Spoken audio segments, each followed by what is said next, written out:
A week before the wedding, my fiancée spent an outrageous amount of money to buy the rights to a novel, simply because it had been written by her ex-boyfriend and was a tribute to their first love. When reporters asked me about it, I only gave a faint smile and said calmly, "To go full circle and reunite with your first love is a rare fate. I wish them happiness." That night, when the interview aired, my fiancée, who had been emotionally distant for half a year, finally did something unprecedented and contacted me. She told me to stop talking nonsense and even threatened to cancel the wedding if I didn't clarify things with the media. What she didn't know was that I no longer wanted to marry her either.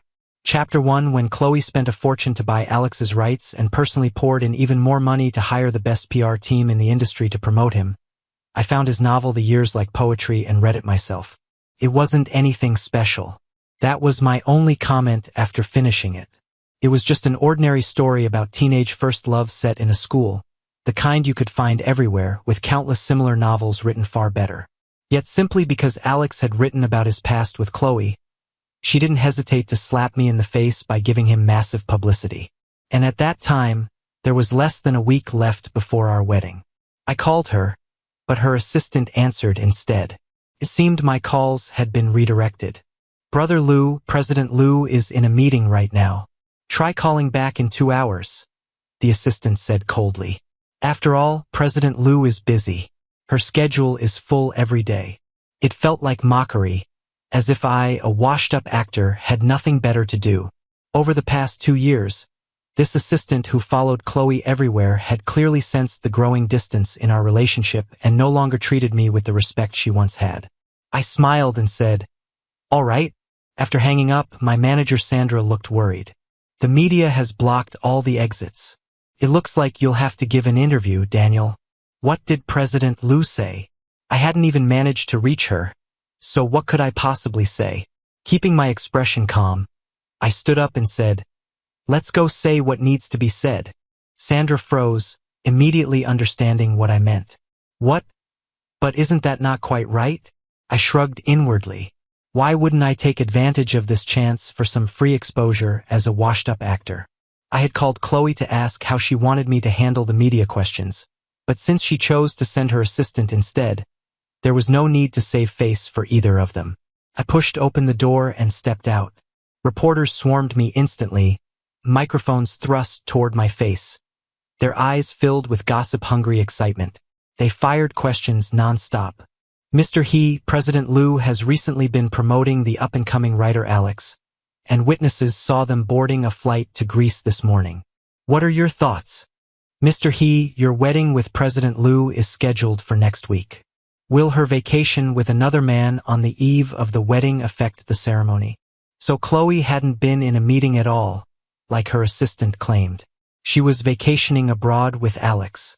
"Mr. He, some internet users say the popular novel The Years Like Poetry is actually about the relationship between the author and President Lou. Is that true?" "Mr. He." Countless flashes went off, capturing every subtle change in my expression. I smiled professionally and spoke loudly and clearly so everyone could hear. "Yes, everything you're speculating is true.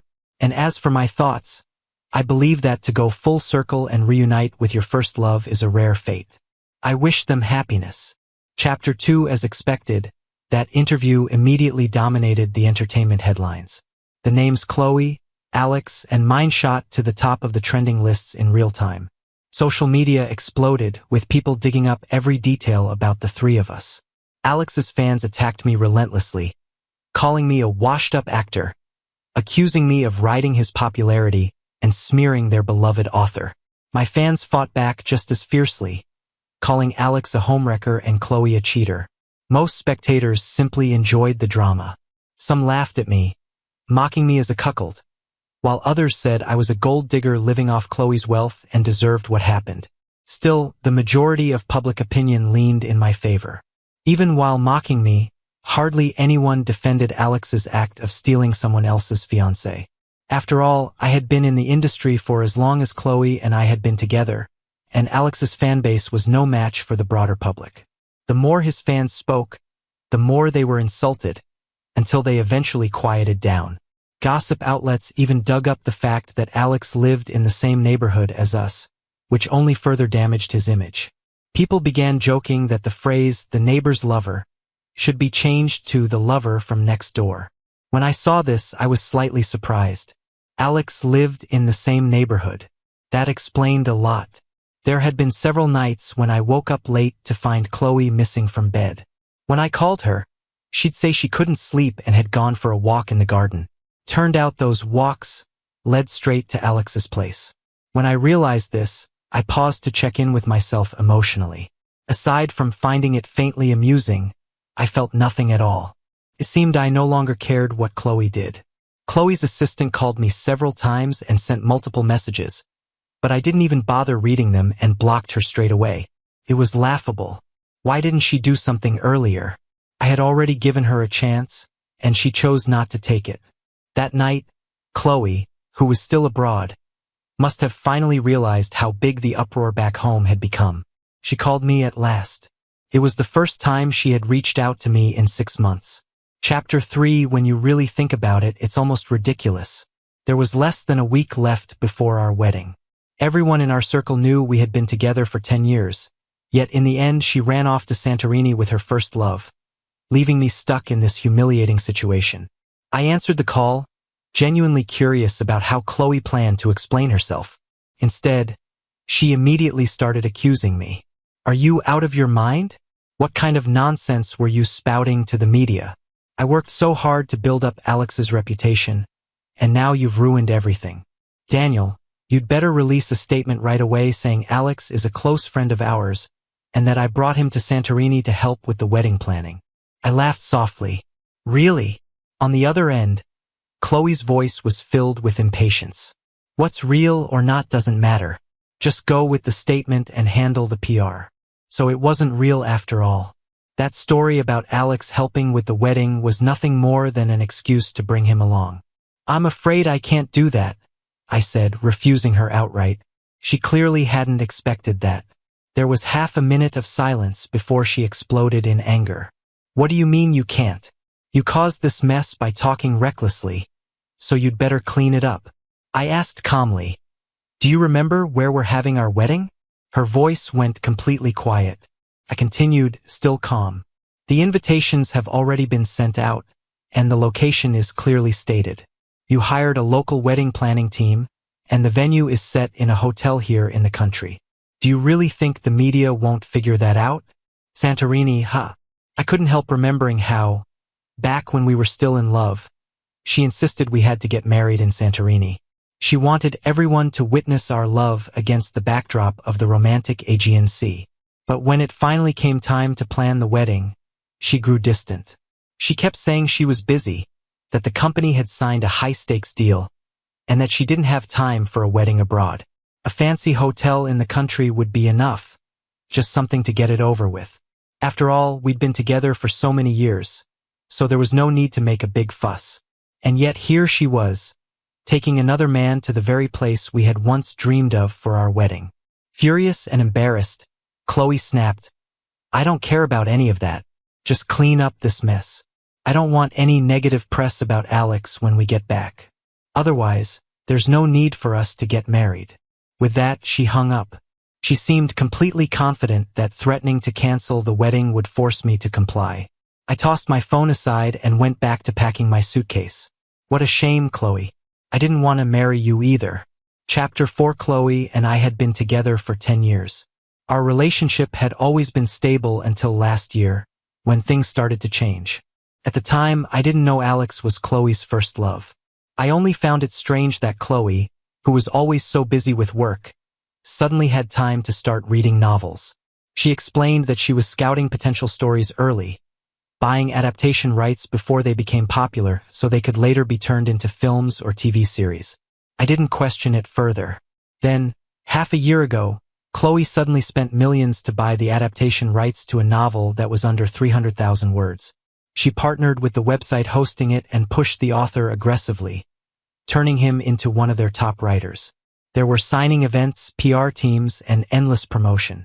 That was when something finally felt off, and I decided to read the novel myself. After finishing it, I couldn't help wondering what about this slow, lackluster coming-of-age story was worth millions. So I had someone privately investigate the author. That's when I learned that before accepting my confession all those years ago, Chloe had just broken up with her first love, and that first love was none other than Alex, the author of the novel. I also discovered that it was Chloe who had encouraged Alex to start writing in the first place. She promised him that no matter what he wrote, she would promote him and make him famous. So no matter how bad the novel was, as long as Alex wrote it and as long as it was about their teenage love, Chloe would buy it all up. But why? I was the one who was Chloe's fiancé, her partner of 10 years. Yet for a relationship that lasted less than 2 years, she was willing to spend huge sums and go all out to promote her first love. So what did that make me? What were the past 10 years of my life worth? I had been in the entertainment industry for many years, experienced both fame and failure, and never once asked Chloe to help me.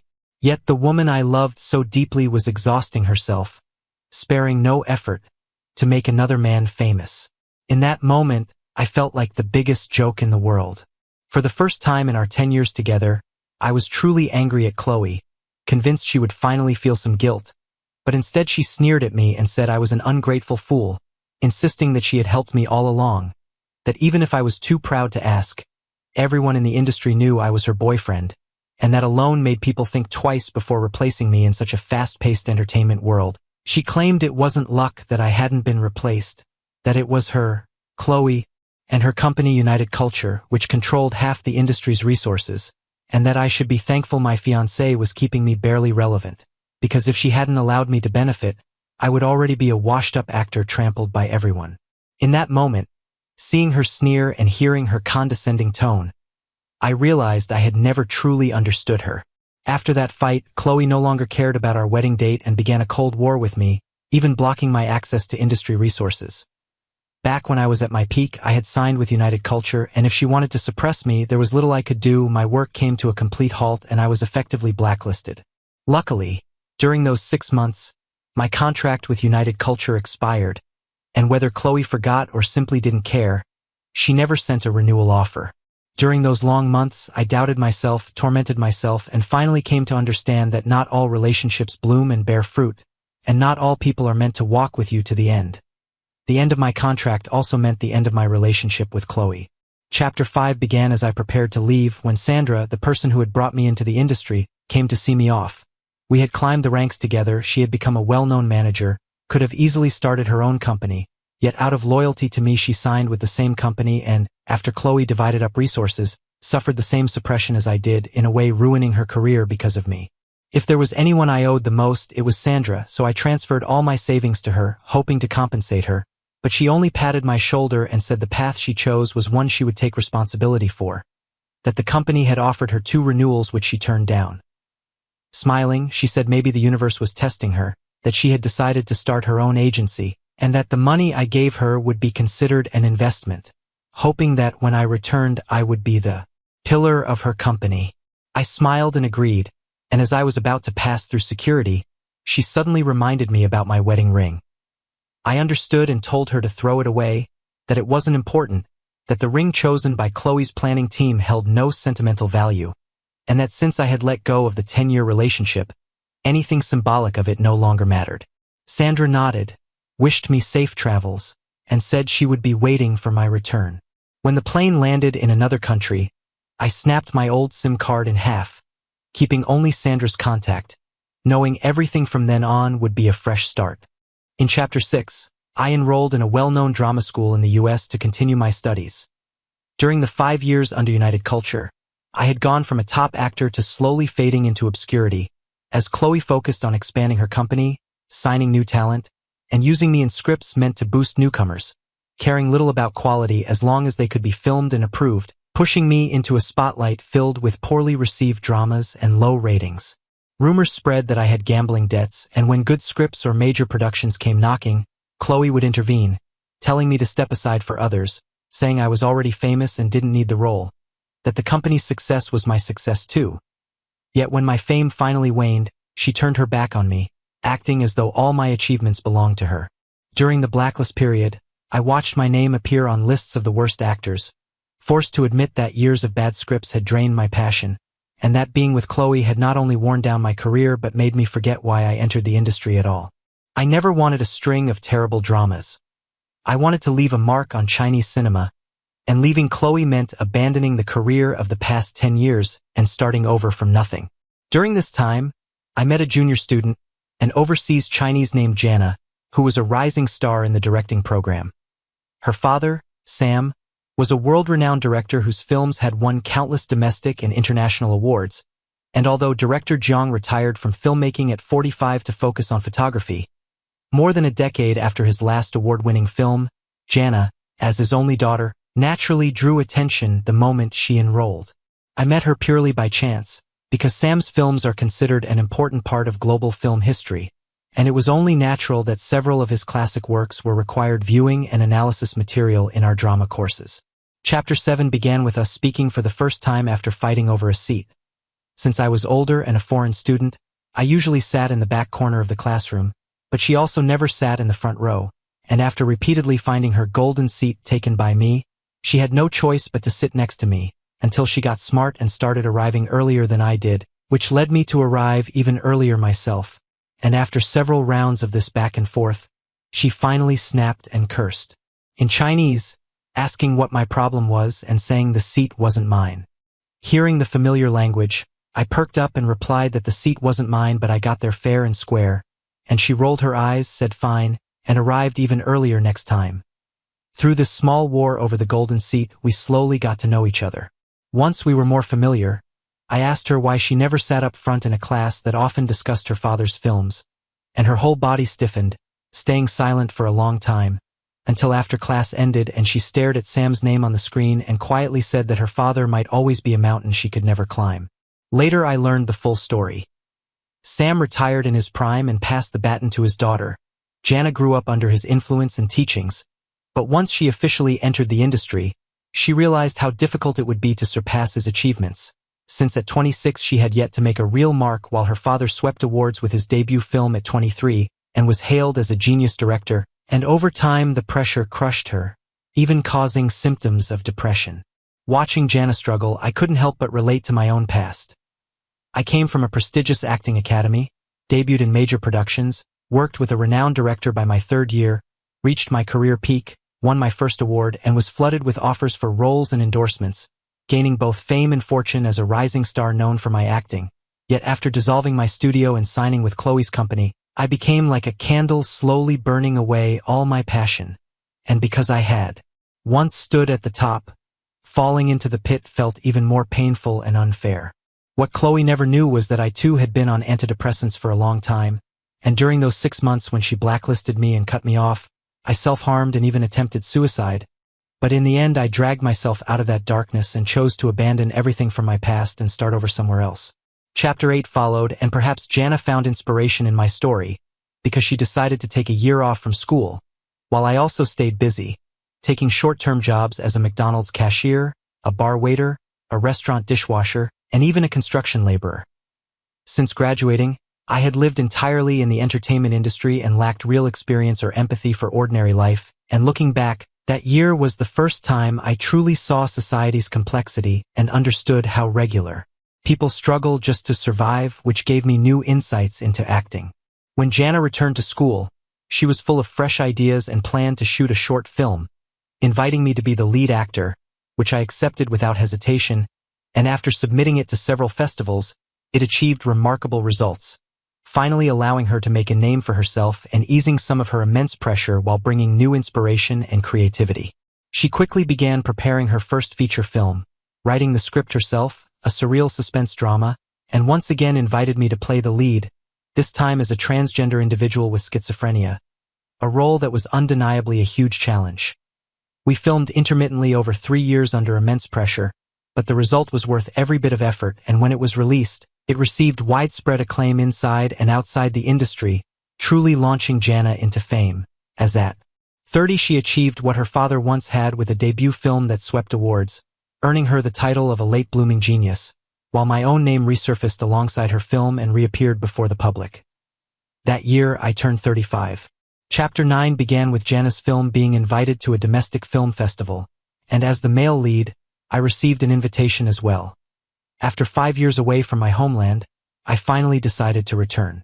Unlike my quiet departure years ago, unnoticed and forgotten, this time when Jana and I landed, we were met with an overwhelming welcome from media and fans, the airport exit packed to the point of being impassable, questions flying at us non-stop, until one reporter suddenly asked whether, after leaving the country 5 years ago and canceling my wedding, I now plan to reunite with Ms. Liu of United Culture. Hearing Chloe's name caught me off guard for a moment, because 5 years had passed and aside from Sandra, I had cut off all ties with my past. Sandra had once mentioned that Chloe was looking for me, but I told her I didn't want to hear anything about Chloe again, so I had no idea how she was doing. Instinctively, I blurted out whether Chloe still hadn't married Alex, assuming that given how publicly she had promoted her first love, she must have been deeply attached to him. Yet the reporter's tone suggested she was still unmarried, and my genuine confusion seemed to spark even more interest as questions flooded in about whether I'd been in contact with Chloe and whether our relationship had completely fallen apart.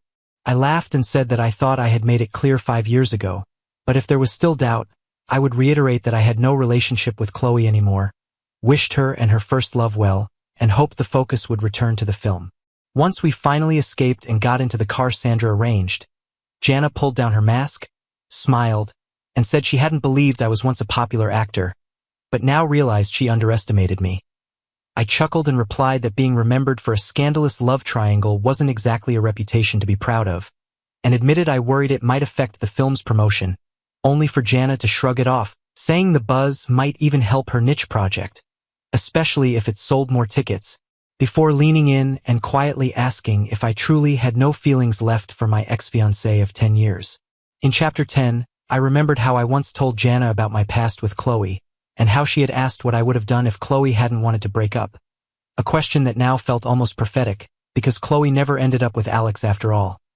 I understood what Jana was really asking and told her that I found it all annoying, that I had assumed Chloe and Alex would live happily ever after, yet she remained single, and I sensed she might cause trouble during my return. Sure enough, after signing with Sandra's new agency, I ran into Chloe the very next day at the company. 5 years had changed her. She had gained weight, lost her youthful charm, and looked closer to 40 than her actual age. And when we saw each other, both of us were stunned, Chloe calling my name excitedly before her expression shifted and she hurried away, leaving me baffled. When I reached Sandra's office, I noticed lingering anger on her face and suspected it involved Chloe. And when I asked, Sandra immediately cursed Chloe's shamelessness, allowing me to piece together what had happened over the past 5 years. Chapter 11 revealed that after I left, Chloe searched for me for 2 days, but when she learned from Sandra that I had gone abroad, she flew into a rage and told Sandra to pass on a message threatening to replace me with Alex at the wedding in 2 days if I continued the act, insisting I would regret it. By then, however, I had already made it clear to Sandra that I didn't want to hear anything about Chloe anymore, and understanding my resolve, she never passed on that message. Did she go through with it? Did she really replace me at the wedding? I asked. Sandra let out a mocking laugh and said, "Replace you? Could she even pull that off?" In the end, the wedding didn't happen at all. When reporters asked her about it, she claimed you two had planned to hold the wedding in Santorini, and that the trip she took with Alex was just to scout the location. She barely managed to cover it up, but who actually believed that crap? Because of the whole ordeal, Chloe's company, United Culture, faced serious backlash, and her efforts to promote Alex were also undermined by my comments, which gave the public something to laugh at. A youth novel with a small target audience was suddenly dragged into the spotlight by gossip-hungry masses, and aside from Alex's hardcore fans, most people who read the years like poetry shared my view that it was a mediocre, uninspired youth romance. People couldn't understand how it had been hyped up so much, and it was even voted the most overrated youth literature on several platforms. As the saying goes, to where the crown one must bear its weight. Chloe had built such a massive platform for Alex, but his talent simply couldn't live up to the public's expectations. The novel was torn apart by critics, and as more readers examined it closely, they noticed that many of Alex's sentences were eerily similar to those in a lesser-known web novel. Before he could even clear his name from the cheating scandal, he was hit with plagiarism accusations. Plagiarism in online literature is notoriously hard to define, but the original author discovered the similarities and, armed with evidence, filed a lawsuit against Alex. The case dragged on for years without resolution, largely because the years like poetry had no real literary value to begin with, and the fame and accolades Alex enjoyed were mostly manufactured. The original author demanded compensation, but Alex refused, believing that the work he plagiarized wasn't worth much and that without Chloe's backing, even plagiarizing it wouldn't have brought him such attention. This twisted logic led to years of entanglement between him and the original author, with the case frequently trending on social media. Netizens demanded that Chloe and Alex apologize for the plagiarism scandal. Yet in a move no one could understand, Chloe ignored the backlash and instead assembled a high-profile team, boldly announcing plans to adapt the years like poetry into a film, sparking an even bigger uproar online. Chapter 12 unfolded with Chloe seemingly choosing the infamous route, stubbornly pushing through the criticism and finishing filming within 6 months, rushing to release it as quickly as possible. As expected, the hastily assembled movie lacked any sincerity, and even though she cast the most handsome young male leads and the prettiest rising actresses from her company to tell this youthful story, audiences still tore it apart, accusing her of feeding them garbage.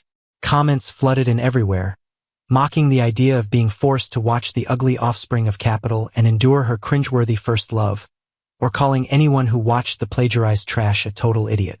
This reaction completely defied Chloe's expectation that harsher criticism would draw more viewers. In the end, the high school romance film, which reportedly had a 200 million yuan investment, earned less than 10 million at the box office, wiping out everything she had put into it. In the past, such a loss might not have mattered much, but Chloe had signed a performance contract with her investors, and the dismal failure of Poetic Youth meant she couldn't meet her targets. United Media's shares were divided up, and as CEO and majority shareholder, Chloe was completely ousted by the investors. So what does that have to do with her coming to find you? Sandra rolled her eyes. Isn't it because your movie became famous? Chloe went around claiming you were still one of United's artists. Only after she accepted several endorsement deals for you did she realize your contract had long expired. When I found out, I immediately announced that you had already signed with my Hichuang Media. That's when Chloe came to fight with me. Sandra rubbed her temples and added that Chloe couldn't produce any evidence proving I was still under her company. So although the argument caused a stir, public opinion sided with Sandra. That was when I finally understood the entire chain of events. Sandra warned me that things hadn't been easy for Chloe in recent years, and that she would probably come looking for me, telling me to stay alert. Her prediction turned out to be spot on, because as I left the company building, Chloe was still there waiting at the entrance, refusing to leave despite repeated attempts by security. When she saw me, her eyes lit up and she called out that she needed to talk to me. I raised my hand to stop the guards, and she straightened up, adjusting her disheveled clothes, asking if we could talk since it had been a while. Chapter 13 took place in a quiet tea house, where Chloe personally poured tea and set it in front of me. Even though she had asked to talk, we sat in silence for a long time. I glanced at the tea and told her that if she had something to say, she should just say it. Chloe looked at me bitterly, hesitated, and finally said, I'm sorry. That was all she said after everything that had happened. The apology stood in stark contrast to her arrogance 5 years earlier, and when she saw that it didn't move me, her face flushed, then slowly drained of color, her voice weakening as she spoke. I didn't get together with Alex. It was all a misunderstanding. I never meant to break up with you. As she spoke, a mocking smile tugged at the corner of my lips, and the more I smiled, the fainter her voice became. A tear slipped down her face and Chloe hurriedly wiped it away. Is there really no chance for us anymore? I looked at her fuller figure and the confidence she no longer had, and remained silent. Chloe seemed to realize that her appearance was no longer what it used to be. Her pride finally collapsed as she covered her face and cried, saying she couldn't help it, that she had to entertain clients, drink round after round, stay up late under constant stress, and that it was impossible to keep her figure the same. She sobbed that Alex had only used her connections and platform to boost his own fame, that once she gained weight he started to resent her, never considering that without her he was nothing but a worthless, spoiled bum. I calmly concluded that after I left, she did get together with Alex, but the two of them didn't last, and hearing this, Chloe stiffened. Now she was asking if we could still be together, and I wondered aloud whether she was truly that clueless.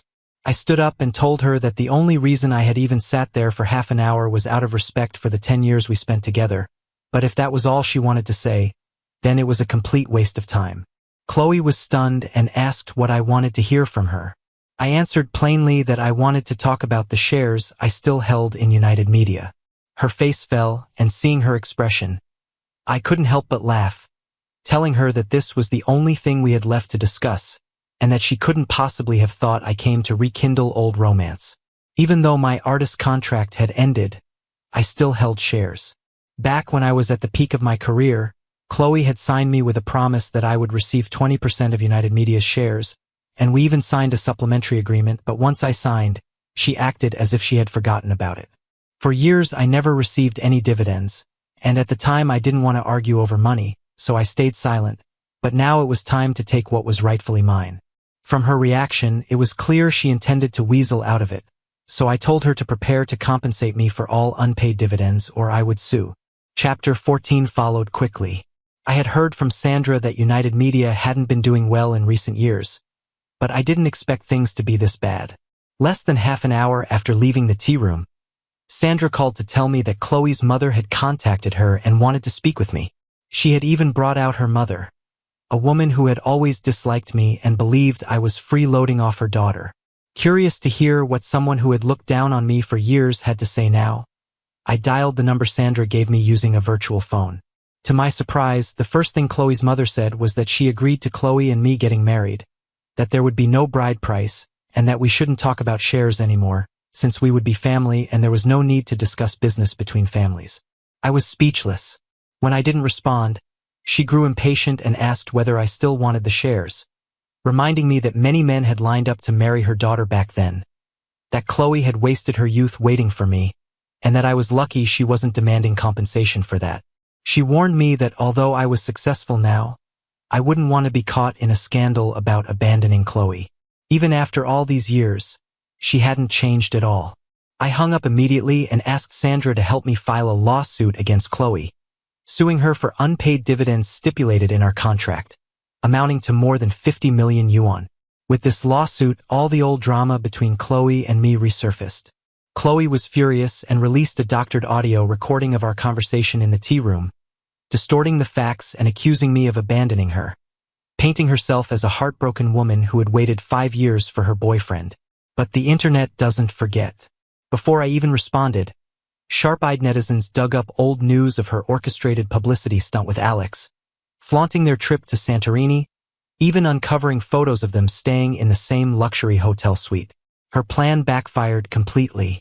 In Chapter 15, Chloe then posted my contract with United Media, claiming I had breached it by signing with another company, and threatened to sue me for damages that just happened to match the unpaid dividends over 50 million yuan. Sandra responded by releasing a trove of chat logs and recordings, making it clear that my contract had already expired and that she had repeatedly tried to negotiate a renewal with United's higher-ups, only to be brushed off. United Media's management was dragged into trending searches, and it became clear that the real reason they hadn't renewed my contract back then was because they were watching Chloe's reaction. Now that Chloe's gamble had failed and she was no longer in control, the internal team had no interest in protecting her, and an insider finally stepped forward to explain everything. They revealed that the delay in renewing my contract stemmed from a massive argument I had with Chloe over Alex, one that deeply embarrassed her. In retaliation, she decided to teach me a lesson by deliberately holding back my contract. With this truth coming to light, Chloe's earlier manipulative behavior was completely exposed and torn apart by furious netizens, and even Alex, who had long since gone his separate way from Chloe, was dragged back into the chaos.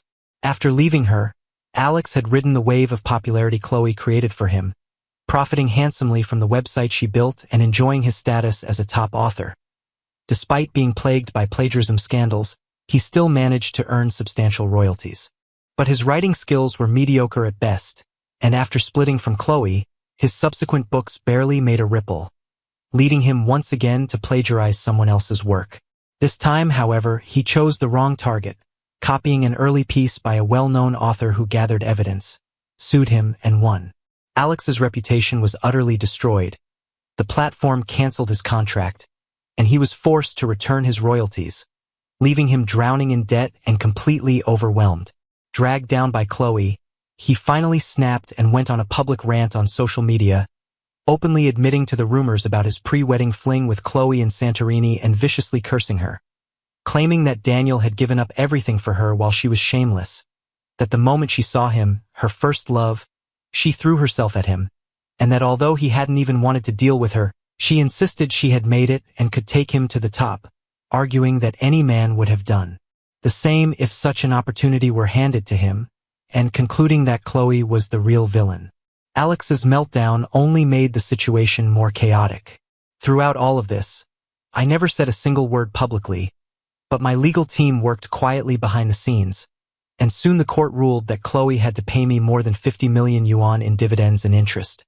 Chapter 16 followed with Chloe repeatedly trying to contact me after the ruling, attempting to reminisce and use old feelings to smooth things over, but I refused to see her, because no one could truly believe that a former girlfriend who hadn't contacted me in 5 years still harbored genuine feelings.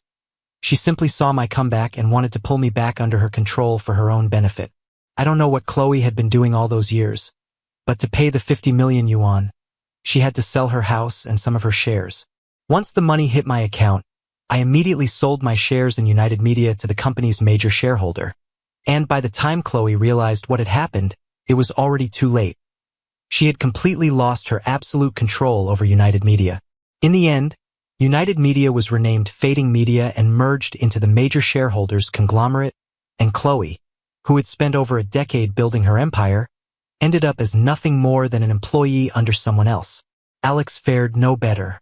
His disgraceful public outburst drew the attention of bored internet users, some of whom dug up personal information about his current girlfriend and harassed her relentlessly, leading the woman he had just begun planning to marry to break up with him.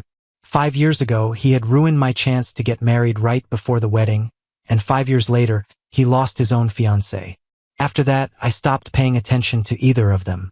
Jana stayed in the country for a while before deciding to return to the US for further studies.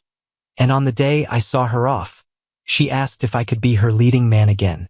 I nodded and said of course, and she smiled mischievously, clarifying that she meant the leading man in her life. I froze, but by then she had already turned and walked through the security gate without looking back, as if her words had been nothing more than my imagination. Of course, it wasn't until I was nearly 40 that I finally gained the approval of Jana's parents. But that is a story for another time.